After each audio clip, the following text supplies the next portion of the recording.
Hello friends, my name is Aniket Choubey and welcome you all on this channel seek your success. देखो, हम इस video में किस बारे में बात करने वाले हैं, क्या टॉपिक है, वो सब बातें बाद में। पर उससे पहले अगर तुम स्टूडेंट हो तो भाई मुझे सिर्फ तुम्हारा 1 मिनट चाहिए। बस 1 मिनट इस वीडियो को देख लो। उसके बाद अगर तुम्हें लगे कि वीडियो देखने लायक नहीं है तो वीडियो छोड़ देना, कोई दिक्कत नहीं है।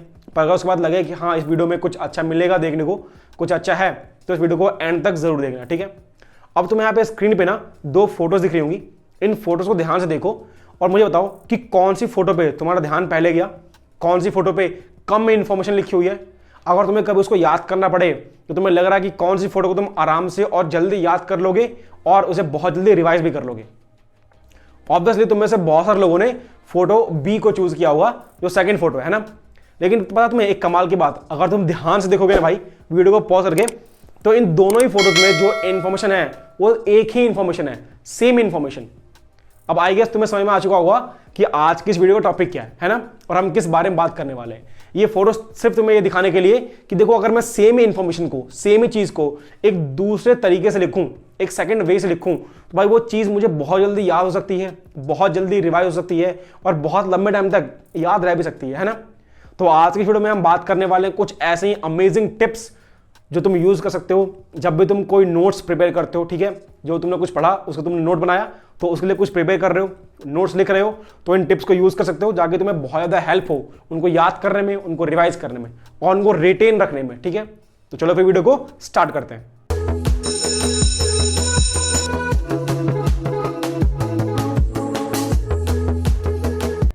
देखो, सबसे पहली बात तो यही है जो जस्ट हमने अभी करी डिस्कस, कि भाई हम सपोज मैंने एक टॉपिक पढ़ा, एक चैप्टर पढ़ा और मुझे इसका नोट्स बनाना है, तो मैं क्या करूंगा, मैं कोशिश ये करूंगा कि मुझे उस नोट्स को पैराग्राफ की बजाय डायग्राम के रूप में प्रेजेंट करना है, ठीक है, एक पिक्चर के रूप में प्रेजेंट करना है।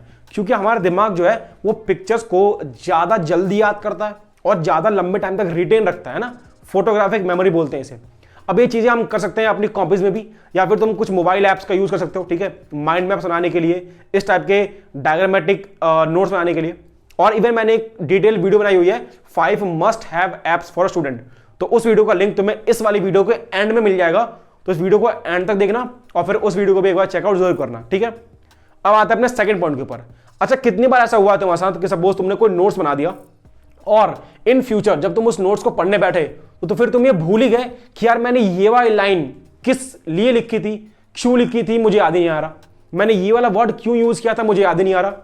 या फिर मैंने ये वाले पैराग्राफ किस कॉन्टेक्स्ट में लिखा है, मुझे याद ही नहीं आ रहा।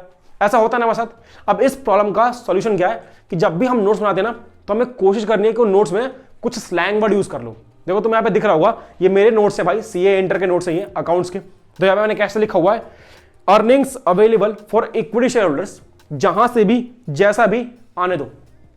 एक और एग्जांपल देख लो, मैं यहाँ लिखा हुआ है कुछ इंपॉर्टेंट केसेस, ठीक है। और देखो मैंने क्या लिखा है बगल में, इवन वी विल ट्रीट कि आपने ये शेयर्स लास्ट ईयर इशू किया था, एज लास्ट ईयर की ईपीएस भी चेंज हो जाएगी।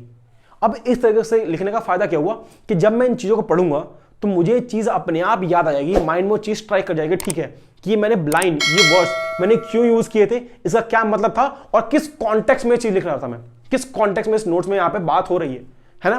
तो तुम भी यार, तुम्हें हिंदी, इंग्लिश, गुजराती, मराठी जो आता हो लैंग्वेज, उस लैंग्वेज में लिखो, पर लिखो इस टाइप के स्लैंग वर्ड्स, इस टाइप की चीजें लिखो अपने नोट्स में, ताकि तुम्हें जब बाद में इन फ्यूचर जब तुम नोट्स को पढ़ो तो तुम्हें ऐसा ना लगे कि यार ये लाइन, ये वर्ड मैंने क्यों लिख दिया, तो मुझे समझ में नहीं आ रहा, ठीक है जी। तीसरा पॉइंट क्या कि कोशिश करनी भाई अपने नोट्स को ना पॉइंट्स के फॉर्म में लिखो, ठीक है। हम लोग करते क्या है, हम लोग टेक्स्ट बुक हमने देखा, एक टॉपिक पढ़ा, उसमें कुछ इंपॉर्टेंट चीजें मिली और पूरा पैराग्राफ हमने वहां से आया और अपनी नोटबुक में कॉपी कर दिया एज इट इज। ये करने की जरूरत नहीं भाई, हम नोट्स बना रहे हैं अपने लिए, दूसरी टेक्स्ट बुक बना रहे हैं यार, है ना। तो हमें करना क्या है, अपने नोट को ना पॉइंट्स के फॉर्म लिखना है। इसका फायदा क्या हुआ कि देखो स्ट्रक्चर मैन में होंगे ना तो याद जल्दी होंगे यार, और देखने में सही लगते हैं, तो आप उस पर अटेंशन कर सकते हो, अपना ध्यान लगा सकते हो, बहुत जल्दी याद कर पाओगे और बहुत आराम से रिवाइज भी कर पाओगे, ठीक है। और एक चौथी टिप पता है, एक प्रो टिप है भाई, ये बहुत ज्यादा यूज होती है और बहुत बड़ी प्रॉब्लम सॉल्व करती है एक्चुअली। तुम्हें करना क्या है, जब भी कोई चैप्टर कंप्लीट होगा, उसके तुमने नोट्स बना लिए, तो पता है उसके एंड में ना 2-3 पेजेस ब्लैंक छोड़ दो, उसके बाद नेक्स्ट चैप्टर स्टार्ट करो। इसका फायदा क्या हुआ कि सपोज तुमने बाद में इन फ्यूचर कोई दूसरी बुक पढ़ी या अपनी बुक दोबारा पढ़ी, ठीक है, या फिर तुमने कोई रिफ्रेशर बुक यूज कर ली, किसी और अपने फ्रेंड के नोट देख लिए, या फिर तुम्हारे टीचर ने कुछ नई information they the, in short तुम्हारे पास कोई और नई इंफॉर्मेशन आ गई, कोई नया पॉइंट आ गया उसी चैप्टर का, तो तुम्हारे पास लिखने के लिए जगह तो हो, और तुम करते क्या हो, तुमने इस चैप्टर पे, इस पेज पे चैप्टर खत्म किया, नेक्स्ट पेज से तुम नेक्स्ट चैप्टर स्टार्ट कर देते हो, तुम्हारे पास जगह नहीं बचती। तो करना क्या है, हर चैप्टर के एंड में यार 2-3 पेजेस एटलीस्ट छोड़ दो, 3 पेज छोड़ दो। इसका फायदा क्या हुआ कि इन फ्यूचर अगर तुम्हारे पास कोई नई इंफॉर्मेशन आती है, कोई नई चीज आती है जो तुम्हें लिखना पड़े, तो तुम वहां पर लिख सकते हो, तुम्हारे पास जगह खाली हो। ठीक है, तो भाई आई होप कि तुम्हें चीज पसंद आई हो, अच्छी लगी हो, और तुम्हारी हेल्प हो इन सब चीजों से, भाई पढ़ाई में इन सब चीजों का फायदा हो। ठीक है, अगर यार वीडियो अच्छी लग रही हो तो वीडियो को लाइक कर देना, और चैनल पे अगर नए हो यार तो चैनल को सब्सक्राइब कर लो, बेल आइकन को प्रेस कर देना यार। ठीक है, ताकि तुम्हें अपकमिंग वीडियो से रिलेटेड सारी इन्फॉर्मेशन, सारी चीजें टाइम पे मिलती रहे। और यहाँ पे तुम्हें मिल जाएगा उस वीडियो का लिंक, जो 5 must have apps for students मैंने वीडियो बनाई थी। और फिर मिलते हैं अगली वीडियो में, तब तक के लिए गुड बाय।